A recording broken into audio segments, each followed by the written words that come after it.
7h, mercredi 19 juillet, mardi 19. Derrière moi, derrière nous, bye bye la Gomera. Vallée Grandré, qu'est-ce que c'est super, qu'est-ce que c'est joli. Devant nous, El Hierro. On va aller chercher le vent là, il n'y a pas de vent du tout. Le vent passe là, le long de El Hierro. Donc nous nous dirigeons vers là. On va choper le vent et on va descendre par là. Les Canaries, l'Afrique et le Cap-Vert ici. Donc de là à là, il y a 800 000, 1500 km à peu près à la louchette. C'est parti. Entre 7 et 8 jours, on aura une grosse zone de non-vent au large de l'Afrique, à 200 000 du Cap-Vert à gérer. Donc là c'est plutôt partir beaucoup à l'ouest après El Hierro, car même faire du cap à l'ouest, donc du tribord à mur, et pour éviter cette grosse zone de sans vent. Là, pour l'instant on est au moteur. Ah oui, il y a 5 nœuds de vent. On est parti. Cette fois c'est la bonne. Ça y est, le vent est rentré. On a fait 2h45 de moteur. Et là, il y a bien, je vais vérifier, 15 nœuds.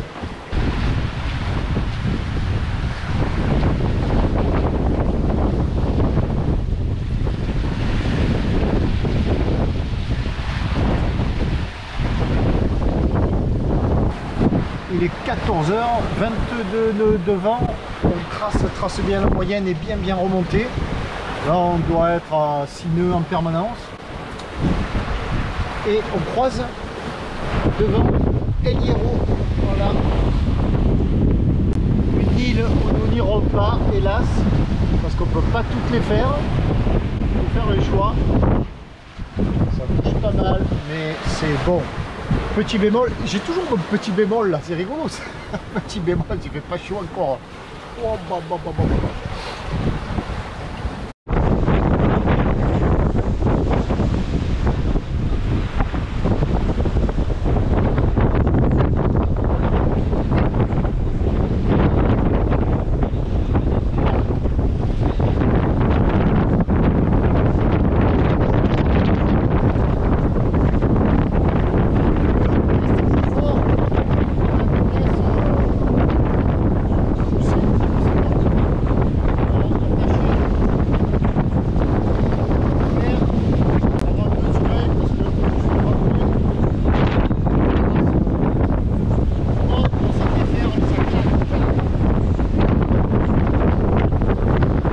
Donc entre 28 et 30 nœuds, ça pousse fort.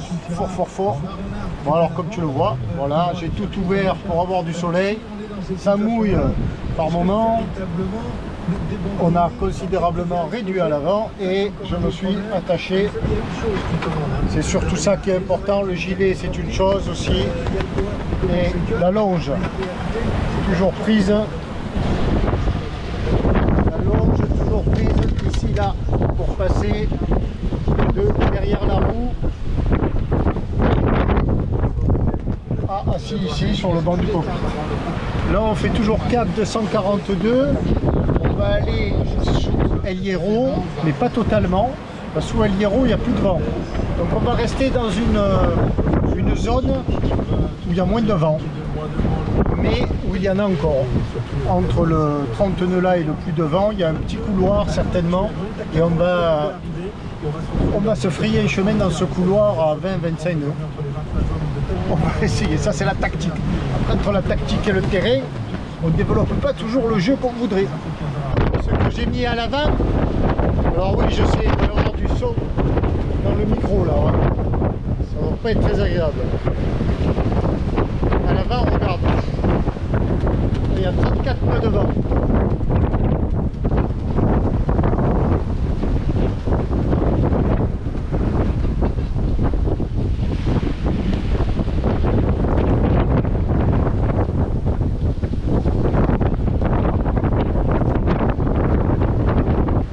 30 nœuds devant, il y a des rafales à 35. Tu as vu le petit bout de torsion à l'avant pour redresser plus rapidement au loft. Alors c'est pas le vent qui nous fait partir au loft, c'est la mer. La mer est très très puissante. Et donc voilà, avec ce petit bout de torsion, on passe mieux la mer, le portant évidemment. Que dire d'autre? Là, ça souffle, on l'entend, ça mouille aussi pas mal. Voilà, regarde, si c'est une vague qui nous fait partir, il faut vite revenir avant l'autre vague. Et si j'ai trop de voile à l'avant, le bateau n'a pas le temps de revenir et il se couche. Une fois ou deux, il s'est couché. Et là, on voit la vague suivante qui arrive, grosse, et hop, il s'est redressé entre temps.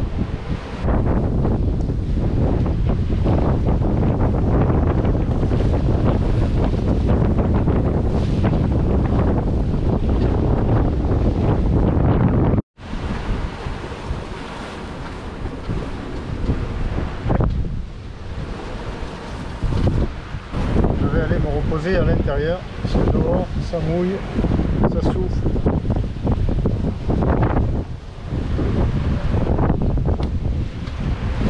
C'est pas très tranquille dehors. Dedans, on ferme tout pour la flotte. Voilà, on ferme. On a préparé d'autres tenues. Je me suis changé. J'étais trempé. Je vais boire un coup et je vais un peu me reposer. Il est 16h. Il est 16h. On est parti à 8h ce matin. On a fait 46,6. 46 006 en 8h50. À la moyenne de 5 nœuds 3. Pas mal. Quand tu te tiens droit comme ça dans la descente, le spectacle est magnifique. Il y a 4 points de vue. Le premier, quand tu regardes l'arrière, comme ça. Et là, tu vois des petits monticules, des petites, pas des collines, mais ça s'appelle des vagues, Pierrot. De la houle, comme là. Plus ou moins grosse qui arrive. Et là, aujourd'hui, elle est plutôt grosse. Mais elle a l'air douce, elle a l'air gentille, elle a l'air cool, même si elle est très forte. Et tu sens sa puissance. Et en haut des crêtes, c'est blanc évidemment, et ça fume par moment. Et puis tu regardes sur le côté, au soleil, à contre-jour. Là, ça paraît encore plus plat. Tu vois moins ces petits monticules qui te rattrapent. Et puis tu regardes devant. Alors devant, ça paraît plus froid, ça paraît plus agressif, ça paraît plus nerveux. Ça s'échappe, ça va plus vite que toi. Et toi, on dirait que tu vas tout doucement. Et pourtant, tu marches à 6-7 nœuds. Et ces gros monticules, on les voit là-bas, là. Ils s'en vont. Vite, vite. Ils partent, ils s'éloignent de toi. Et puis après, tu regardes le dernier point de vue, le dernier côté. Là, tu as le soleil dans le dos. Donc, tu as une lumière éclairante. Belle. Tu vois bien les couleurs de la mer. Tu peux voir au loin. Tu n'es pas ébloui. Par moments, ça paraît plus plat. Et puis ça va se poser. Voilà les 4 points de vue que tu as quand tu te tiens là, dans la descente, comme ça. Un sacré spectacle. L'océan nous accueille aujourd'hui, à nouveau. Et il a un comportement bien étrange. Il n'y a pas de route d'observation. Pierrot, tu es là, tu as voulu venir. Allez, on rentre dans le vif du sujet. Où il n'y a pas de vent. Et puis tu vas un peu travailler tes nerfs. Ou alors, je vais t'en envoyer du vent. Ah, tu en veux du vent, je t'en envoie. Et c'est comme ça que ça se passe aujourd'hui. Et au moins pendant 24-48 heures. Et voilà, on commence à prendre la mesure du temps et de ce qui nous entoure. Donc j'ai fait une sieste d'une demi-heure à l'intérieur, bien réparatrice, j'en avais besoin. Et puis ça va se passer comme ça, quoi. Et la nuit on va dormir aussi, hein, le plus possible.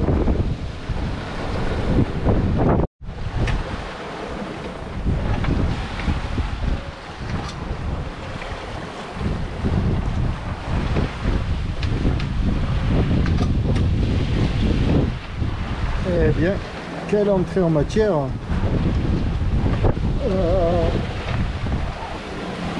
Ça se calme. La mer est toujours agitée, mais bon, ça c'est pas grave. Le vent est tombé, 17 nœuds. J'ai renvoyé toute la toile à l'avant et j'ai empanné. Et que ça fait du bien, on marche à 5 nœuds 4, 5 nœuds 5, 6 nœuds par moment. Bon, si ça reste comme ça, c'est super. Alors là, je suis dans un couloir devant à 15-20 nœuds. Il ne faut pas que j'aille trop à l'est parce que je retombe dans du pas devant, la dévente de El Hierro. Et donc je fais toujours cap à l'ouest, cap à l'ouest. Et pour essayer d'éviter dans quelques jours, samedi, donc 3 jours et demi, la zone de non-vent. Et 21 h, tu l'entends qui ronronne, je suis obligé de remettre le moteur. À très très bas régime, certes, la mer est démontée dans tous les sens et il n'y a plus d'air, il n'y a plus de vent. Alors j'ai essayé sans moteur quoi, mais de cette mer encore là, il n'y a plus de vent et la mer est... Alors les fichiers là nous annoncent 20 nœuds. Et pareil pour Windy. Croise les doigts que ça dure pas trop longtemps. Croise les doigts que ça dure pas trop longtemps. C'est reparti sous voile et sous la lune. Elle est là. Je viens de rétablir le génois pour la deuxième fois de la nuit. On a fait 2 fois 1h30 de moteur. Pas bon pour le moral. Pas bon. En plein milieu de l'Atlantique pour faire du moteur. Mais c'est rigolo, le vent s'en va et puis il revient. On a fait du pré même tout à l'heure. Là c'est bien reparti, il est établi à 15-16 nœuds. Normalement il devrait être comme ça et plus bouger quoi. Mais bien. Bon moi j'ai dormi. C'est bon. Ça aussi. Allez c'est reparti. Voilà. Grande forme. Il est 7h15. Mercredi 20 juillet. Bilan des premières 24 heures. Jour 2 qui commence. 115 000 de fait. Moteur pendant 4 heures. Humidité intense. C'est tout trempé. Tout trempé. Les coussins, tout ça. Je suis resté dedans toute la nuit. J'ai bien dormi. Toutes les 2 heures, je montais, checker. Alors j'allais dire faire un tour d'horizon, ouais, par la force des choses, mais c'est pas tant le tour d'horizon qui était intéressant. C'était les voiles, quoi, les voiles, le vent, la mer. Le tour d'horizon, il est vite fait. Il n'y a personne. Ce matin, on doit avoir un petit 10-12 nœuds, 9 nœuds. Ça pousse pas fort. On marche à 3 nœuds et 5 nœuds sur les sœurs. Toujours sous génois. En haut, toujours la lune. C'est parti pour le jour 2. Toujours entre 11 et 12 nœuds de vent. Un océan sympathique, ça va, c'est cool. Une belle houle qui nous bouscule un petit peu. Mais bon, rien à voir à côté d'hier. Ça m'a permis de tout dessaler, tout le cockpit. Les glaces, les hublots, j'ai tout lavé. Nickel. Et ensuite, confection, atelier couture. Alors, qu'est-ce que je fais? Atelier couture. Eh bien, je fais un pavillon, un petit drapeau. Celui-ci, je ne l'avais pas à bord. Et il le faut. Et j'ai pas vraiment pensé à l'acheter. La dernière fois que j'ai acheté des pavillons, j'ai acheté celui du Cap Vert. C'était à Santa Cruz de Tenerife. Et lui, j'ai merdé, quoi. Je ne l'ai pas acheté. Je sais pas s'il avait, je me souviens plus. Bref. On a discuté avec Jean-Paul avant-hier soir avant le départ. Il me dit ah non, il le faut. Tu vois Jean-Paul, eh bien, regarde, tu avais raison. Alors, tu avais raison, j'avais du tissu jaune. Que signifie ce pavillon? Question. Alors, beaucoup le savent. C'est lors d'une entrée sur un territoire national au sein duquel on n'a pas fait les papiers, on n'a pas fait valider le passeport ou autre chose, le visa, ou enfin un bateau, des visas c'est moyen, eh bien, on doit hisser à bâbord, au tribord, Bonne question. À tribord, je pense, sous le pavillon national.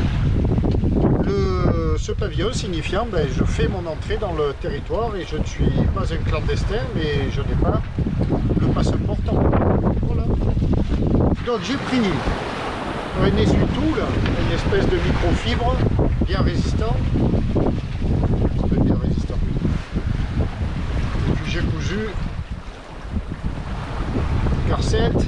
Et là, je me paie même le luxe de faire un ourlet au bout là. Ça, s'il doit un peu faceiller dans le vent,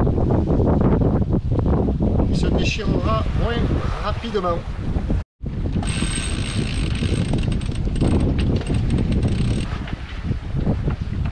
Il y a toujours les coudes qui frottent sur la filière là. Ça, c'est pas bon du tout. 9 nœuds devant, une grosse mer. Ça, il ne claque pas.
Salade de riz avec tomate, chou rouge, c'est tout, et du riz. Et de la mayo, une fois n'est pas coutume. Et une espèce de poulet en tube là, comme le saucisson. Ah, c'est infect. Infect. C'est bon, bonne salade. Alors, 3 particularités. Là, il est 21h30, la nuit tombe. Le vent aussi, tout tombe, mais lentement. Et la mer pousse fort. Le coucher de soleil, mais il n'y en a pas. Ici, il n'y a pas de coucher de soleil, c'est un ciel jaune orangé.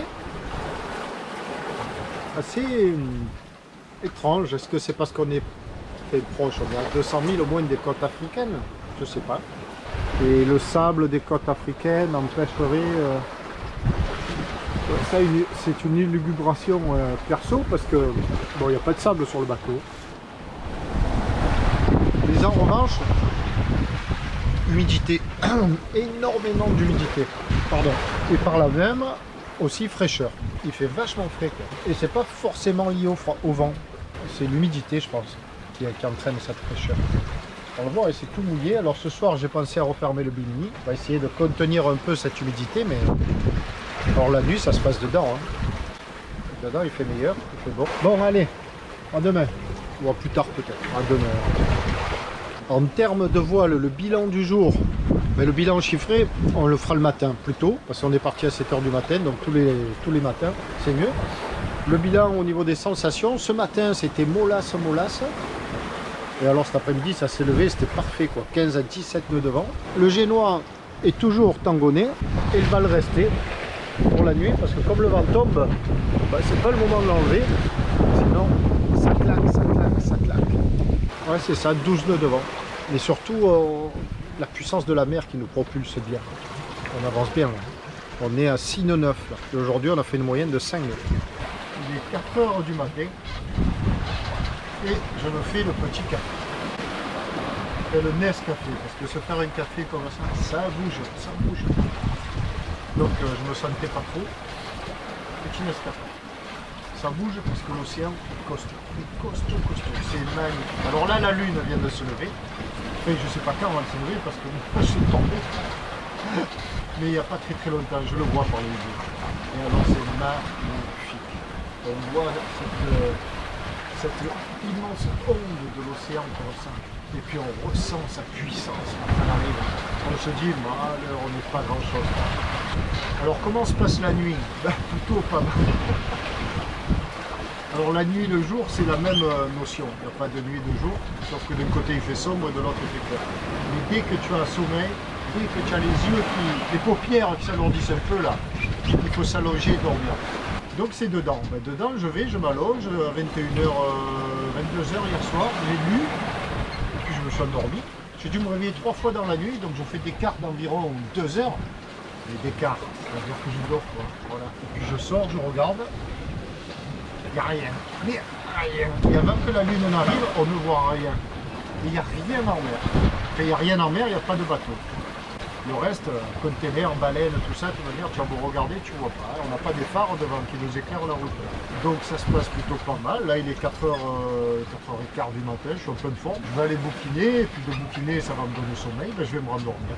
Alors, la voilure, ben, toujours pareil, génois entier, tangonné, ça bombarde. Là, on a eu entre 15 et 17 nœuds, chaque fois que j'ai regardé un peu dans la nuit. Là, on n'a plus que 12-13 nœuds. On marche fort. Alors, Tyler Pilot, magnifique. Il graisse un peu, il couine. Il est comme un... il couine un peu. Mais il fait son taf magnifiquement bien. Quand la vague prend le bateau et qu'elle l'envoie comme ça sur le flanc, lui dit de suite il rattrape, il remet ça sur les rails, là, c'est magnifique. Mais on attaque le jour 3. Et on fera le point sur la distance parcourue en jour 2.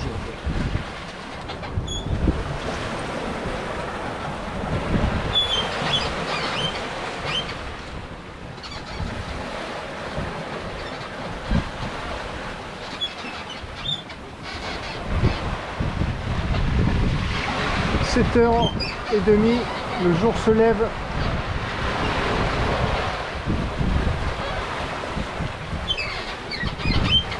Bilan des 2 premiers jours. Le premier jour, on avait fait 116 000 nautiques. On en a fait 133 le deuxième jour. Donc pour un total de 249. Une moyenne de 5 nœuds sur le deuxième jour. Ça couine, hein. Il y a un petit oiseau dans la barre à eau. Et tout va bien à bord, évidemment. Bien dormi, je suis en pleine forme.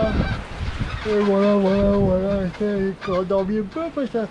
On va aller arrêter, non, éteindre plutôt le feu de navigation. Les batteries ont tenu bon toute la nuit. On est à 62% de charge là. Peut-être devrais-je mettre un petit coup de moteur quand même pendant une petite heure en attendant le soleil. 2 litres de gasoil. On va le faire en pyro pour recharger les batteries. Il y a toujours 12 nœuds devant, 12-13 nœuds. Et on marche toujours fort là. On marche entre 5 et 7 nœuds en fonction des surfs.